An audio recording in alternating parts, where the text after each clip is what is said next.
Shalom Akim. I want to give all praise, honor, and glory to Yahweh, Ba'ashem Yahweh Shai, Ba'ashem Kakwadash. Double honors to the apostles and the elders of Great Millstone, and Shalom to the elect. I want to entitle this one through the Spirit. If you dismantle the Bible, you too will be destroyed. And this comes by way of this devil, vocab Malone, which we have different names for him. All right. I personally like to call him Hocab Mahone. Okay. Because he is set forth, as we always go into, just to attempt to frustrate our purpose. Because as it is written in the prophecies, it says that, some of us shall be beheaded for the witness of Yahweh Shai. So, according to prophecy, he is meant to come up against us. All right. He is the opposition written in the scriptures. Okay. Yahweh Shai said in St. John the 16th chapter that they shall they shall come up against you thinking that they do the Lord's bidding. All right. Because these people have a particular mindset of the Bible, which is not true. However, since that's something I was etched in them from, for a long time, they can't see anything else. Okay.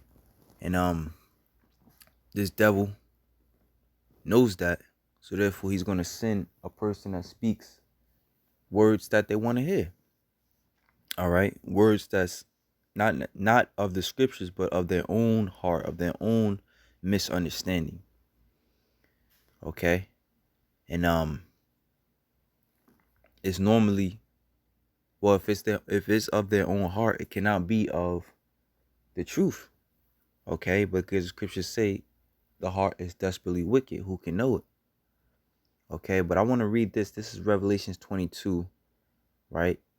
And 18. One of the last things Yahweh Shai said unto the Apostle John. All right, the Apostle John the Revelator. For I testify unto every man that heareth the words of the prophecy of this book. If any man shall add unto these things, God shall add unto him the plagues that are written in this book.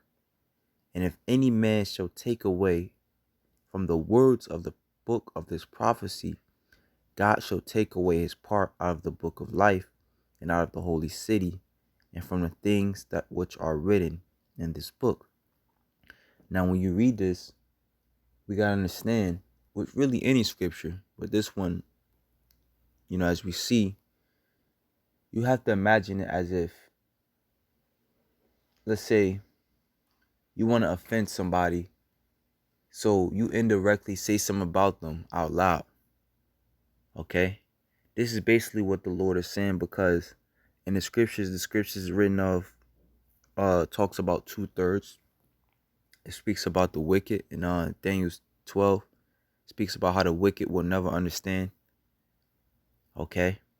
So, as we read the scripture and we get a better, and we understand the scriptures, as we read this particular scripture, understanding all the other scriptures, we know for a fact that there will be a man, all right, that is here in the world today, that is going to do just that. He's going to mangle the scriptures. He's going to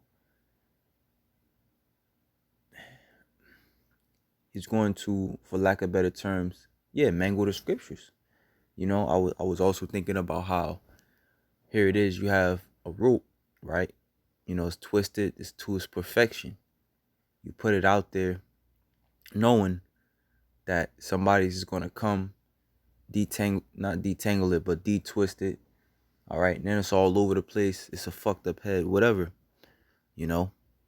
So this is how the Lord did it. Okay.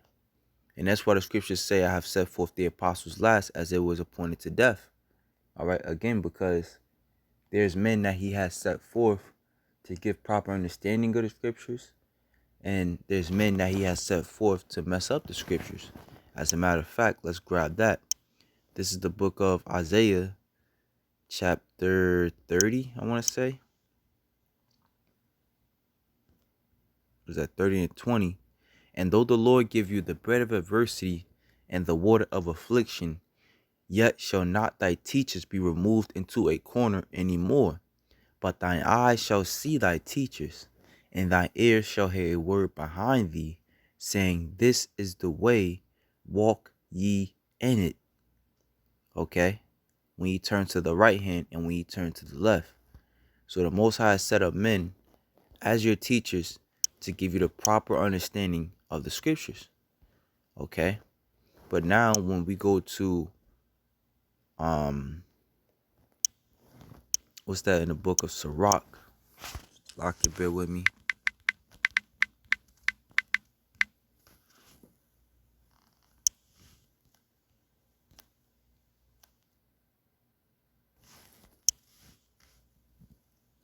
(33 and 15). It says, So look upon all the works of the Most High, and there are two and two, one against another. Okay? Actually, I could have started up at 14. Good is set against evil, and life against death. So is the godly against the sinner, and the sinner against the godly. So look upon all the works of the Most High, and there are two and two, one against another. Okay? So basically, if you have a hot, you have a cold. You have a negative, you have a positive. If you have ones that set forth to teach the scriptures the right way, you will also have ones that set forth to teach the scriptures a wrong way. Okay? Another one is how Yahweh Shai. What's that? I think that's Isaiah 9 and 6. For unto us a child is born, unto us a son is given, and the governor shall be upon his shoulder. The government shall be upon his shoulder. Matthew 1 and 21. And his name shall be called Wonderful Counselor, the Mighty God, the Everlasting Father, the Prince of Peace. Okay? Because through Yahweh Shai, we have peace again with our Father, Yahweh. Okay? So he's the Prince of Peace. Okay? But now, when we go to Revelation 6 and 4, you have a man, as the scriptures say in Revelation 6 and 4, and there went out another horse that was red. Okay? So the Apostle John is showing you, I'll probably start at the top. All right? Because this is the vision that he's seen going into prophecy that's going to happen in the end days. And I saw when the Lamb opened one of the seals, and I heard as it were the noise of thunder, one of the four beasts saying, Come and see. And I saw, and behold, a white horse. Now, we got to understand, too, that a horse represents power. All right? A white horse or a pure power, okay, which just represents Yahweh Shai. All right? Okay? Brothers could check out these precepts. All right? The white horse of pure power.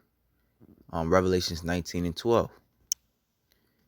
Okay, so it says, And I saw, and behold, a white horse, and he that sat on him had a bow, and a crown was given unto him, and he went forth conquering and to conquer.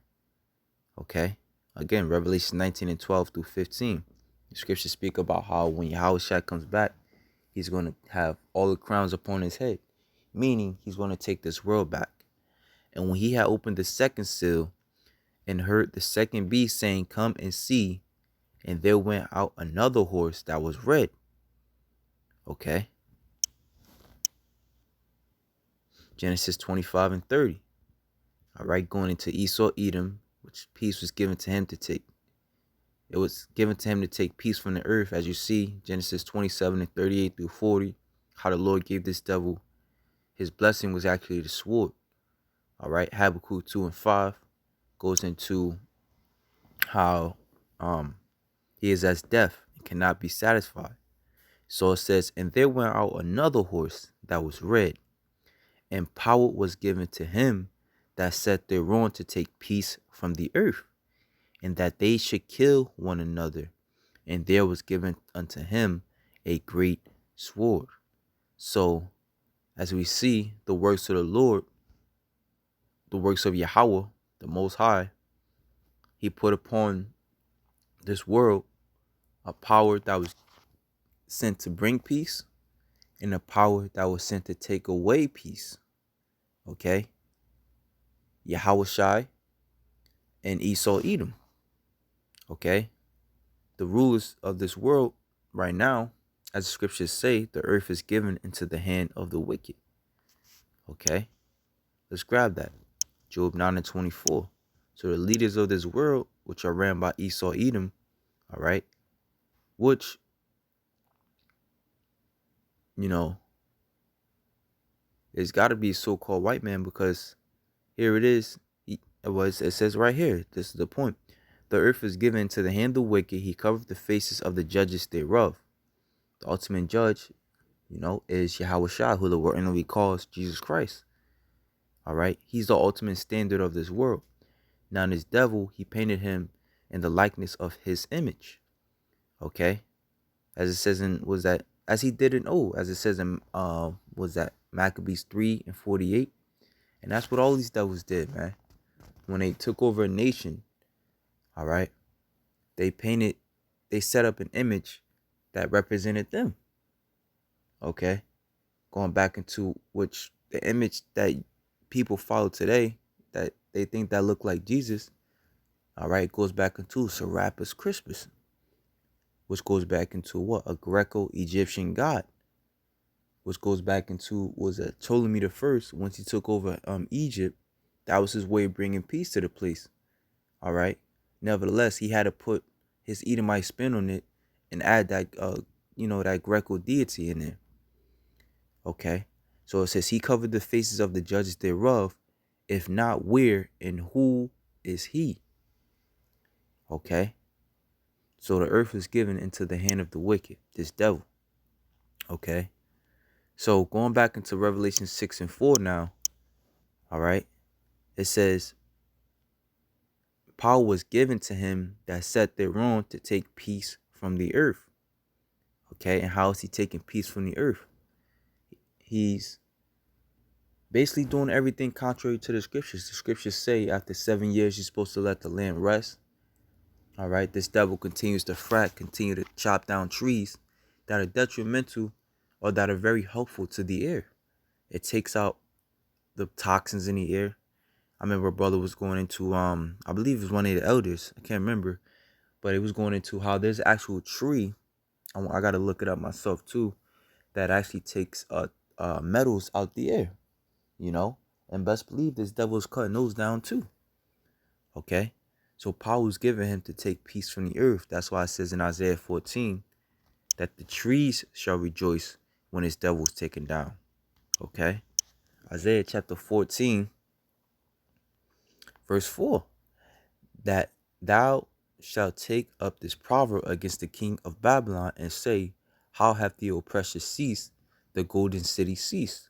The Lord hath broken the staff of the wicked and the scepter of the rulers. He who smote the people in wrath with a continual stroke. He that ruleth the nations in anger is persecuted, and none hindereth. The whole earth is at rest and is quiet. They break forth into singing. Yea, the fir trees rejoice at thee, and the cedars of Lebanon, saying, since thou art laid down, no feller is come up against us. Which the word feller goes into a lumberjack, a hewer of wood. Because this devil, how irrational he is, all right, is that he'll cut down the whole forest and throw some cement, some concrete, just so he can put a fucking a CVS over there. He'll cut down a whole forest full of herbs, full of greenery, and put some concrete with a CVS on it. So this power was definitely given him to take peace from the earth. Okay. And amongst the physical things, as trees, as we just mentioned, the plants, all right, the nutrients out of the foods, all right. Another way is that he took he put a spin on this word, all right, through his religion, through his wicked ideology, all right. As a matter of fact, the scriptures tell us in Proverbs 3 about the laws of the Lord. So it says, my son, forget not my law. Now, again, as I mentioned, in the Bible, there's actually a law of the land, all right. There's a laws based upon how you treat how you would treat your neighbor. There's laws against moles, but this devil flips it. Everything that the Most High put, he basically ripped it out of the notebook and wrote his own laws and goes by those. All right. But it says, my son, forget not my law, but let thine heart keep my commandments. For length of days and long life and peace shall they add to thee. So on the contrary, if you take those laws away, what are you going to get? All right. A shortened amount of days and death. Because the opposite of peace is death. All right. The opposite of order is chaos. Okay. Here it is. This devil has the motto, order out of chaos. Okay. But you can't have both. You cannot have both. For length of days and long life and peace shall they add to thee. Okay. And yeah, man. That's basically what it is. This devil, it was given to this devil to add to this word, all right, to put his wicked twist on it. And this is where you have death as its very day, all right. And the thing is, you die too. When you cut the trees down, all right, going into the physical manifestation of his wickedness, when you cut trees down, all right, when you pump chemtrails in the air, you shorten your lifespan too. All right. And that's what this devil, in his sick, twisted mind, he don't get. But yeah, man, that was pretty much the point. I was thinking of, going into some of the quotes that this devil, all right, proving that, spirit was given to him to take peace from the earth. You had a devil by the name of J. Robert Oppenheimer. It says, I am become death, the destroyer of worlds. Okay. And this is going into what was it, Isaiah 54:16. How the scriptures say he created the smith to destroy. And yeah, man, this is basically, as I said, you could you could put this mindset towards everything that this devil does. All right. To his splicing of foods, to his taking away from natural things. All right. Building upon house to house. Giving moles rights. Giving women rights. Is not according to the scriptures. That shit is off. And it brings death. Okay. So you bring death into yourself. What was the Salaki? I forgot the title of the lesson. If you mangle the scriptures, you too shall also perish. Trying to think of another precept. That's pretty much it though. Through the spirit, the point was made. Yep. So with that, shalom to the elect.